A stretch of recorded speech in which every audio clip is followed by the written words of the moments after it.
அனைவருக்கும் வணக்கம். எங்கள் சேனலை லைக் பண்ணுங்கள், சப்ஸ்கிரைப் பண்ணுங்கள், கமெண்ட் பண்ணுங்கள், ஷேர் பண்ணுங்கள். தேங்க்யூ. இன்றைக்கி நம்ம என்ன பார்க்க போகிறோம்னா காடை கிரேவி செய்வது எப்படி. அதுக்கு நம்ம இப்போ தேவையான பொருட்கள் எடுத்துக்கணும். தக்காளி, பச்சை மிளகாய், கறிவேப்பிலை, புதினா, மல்லி, பெரிய வெங்காயம், இஞ்சி, பூண்டு, சிக்கன் 65 மசாலா, கறி மசால், பட்டை. தேவையான பொருட்களை எடுத்துக்கோங்க. அடுத்து நம்ம இஞ்சி பூண்டு பேஸ்ட் அரைக்க போகிறோம்.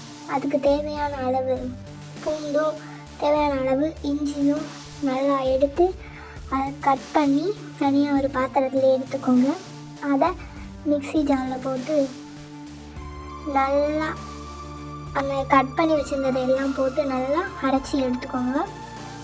அடுத்து நம்ம தக்காளி, வெங்காயம், பச்சை மிளகாய் இதை நல்லா கட் பண்ணி ஒரு பிளேட்டில் தனியாக எடுத்துக்கோங்க. அடுத்து நம்ம இப்போ காடை எப்படி க்ளீன் பண்ணுறதுன்னு பார்க்க போகிறோம். காடையை நல்லா தண்ணியில் க்ளீன் பண்ணி தனியாக எடுத்துக்கோங்க. நல்லா க்ளீன் பண்ணி எடுத்துக்கோங்க. அடுத்து அது கூடவே நம்ம என்ன ஆட் பண்ணுறோம்னா உப்பு சேர்த்துக்கணும். உப்பு சேர்த்தா தான் டேஸ்ட்டாக இருக்கும்.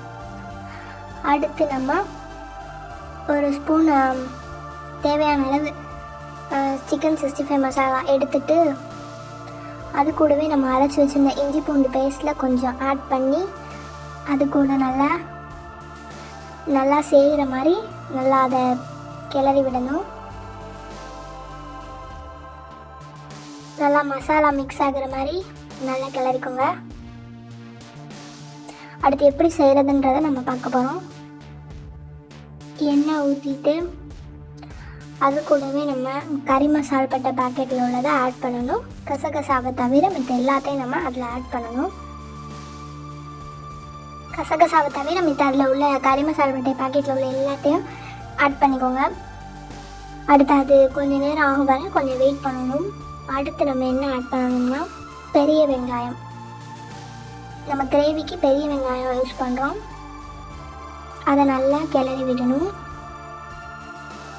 அந்த வெங்காயத்தோட கலர் சேஞ்ச் ஆக வர நல்லா கிளறி விட்டுட்டு கூடவே பச்சை மிளகாய் ஆட் பண்ணி கிளறிக்கோங்க. அடுத்து நம்ம கறிவேப்பிலை, புதினா ஆட் பண்ண போகிறோம். அது நல்லா கிளறி விட்டுக்கோங்க. நல்லா கலர் சேஞ்ச் ஆக வர நல்லா கிளறி விட்டுக்கோங்க. இப்போ கொஞ்சம் நம்மளுக்கு சேஞ்ச் ஆகிருக்கு, இன்னும் சேஞ்ச் ஆகணும். அதோட நல்லா கிளறி விட்டுட்டு அடுத்து நம்ம என்ன ஆட் பண்ணோம்னா தக்காளி, கட் பண்ணி வச்சுருந்தா தக்காளி எல்லாத்தையும் ஆட் பண்ணி அதையும் நல்லா கிளறி விட்டு கூடவே நம்ம கொஞ்சம் உப்பு சேர்த்து கிளறணும். சீக்கிரம் நம்மளுக்கு வெந்துடும். உப்பு சேர்த்து கிளறி விடணும். அந்த தக்காளியோட கலர் நல்லா சேஞ்ச் ஆக வர அதை நல்லா கிளறி விட்டுக்கோங்க. அடுத்து நம்ம க்ளீன் பண்ணி வச்சுருந்த காடையை அதில் போடணும். அந்த காடையெல்லாம் எடுத்து அதில் போட்டுட்டு நல்லா கிளறி விடணும். நல்லா எல்லாம் மிக்ஸ் ஆகுற மாதிரி தக்காளி, வெங்காயம், காடையோட மிக்ஸ் ஆகுற மாதிரி நல்லா கிளறி விடுங்க. அடுத்து நம்ம என்ன ஆட் பண்ண போகிறோம்னா அரைச்சி வச்சுருந்த இஞ்சி பூண்டு பேஸ்ட்டு ஆட் பண்ணிவிட்டு கொஞ்சம் தேவையான அளவு ஆட் பண்ணிவிட்டு அடுத்து 2 ஸ்பூன் சிக்கன் 65 மசாலா ஆட் பண்ணணும். 2 ஸ்பூன் ஆட் பண்ணிக்கோங்க.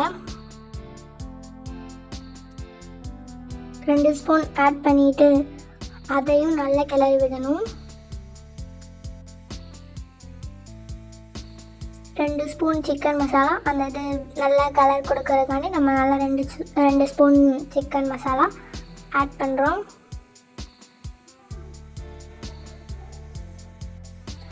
ரெண்டு ஸ்பூன் போதுமான அளவு. காரமும் எல்லாமே கரெக்டாக இருக்கும். அதை நம்ம நல்லா கிளறி விட்டுக்கணும். அந்த மசாலா காடையோட மிக்ஸ் ஆகிற மாதிரி நல்லா கிளறி விடணும்.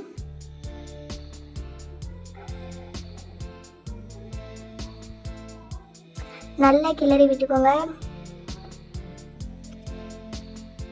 நல்லா கிளறி விட்டு அதை வேக வச்சுக்கோங்க. அடுத்து நம்ம என்ன ஆட் பண்ண போகிறோம்னா இப்போ நம்மளுக்கு கொஞ்சம் லைட்டாக தண்ணி வேணுன்றனால கொஞ்சம் தண்ணி ஆட் பண்ணியிருக்கோம். கொஞ்சம் தண்ணியாக சாப்பாட்டில் நல்லா பெரட்டி சாப்பிட்ற மாதிரி தண்ணியாக வேணுறதால் நம்ம கொஞ்சம் தண்ணி ஆட் பண்ணியிருக்கோம். இப்போ தேவைன்னா அதை ஆட் பண்ணலாம், இல்லைன்னா கூட பரவாயில்ல. கிரேவி எப்படியும் நல்லா தான் இருக்கும். அடுத்து அதை நல்லா வேக வச்சு எடுத்துட்டோம்னா நம்மளுக்கு இந்த மாதிரி பார்க்கவே டேஸ்டான ஒரு மாதிரி இருக்குது. இப்போ நம்மளோட சிக்கன் இப்போ சுவையான காடை கிரேவி ரெடி. தேங்க்யூ. டேஸ்ட் எப்படி இருக்குன்னு கமெண்ட் பண்ணுங்கள், லைக் பண்ணுங்கள், மறக்காமல் சப்ஸ்கிரைப் பண்ணுங்கள்.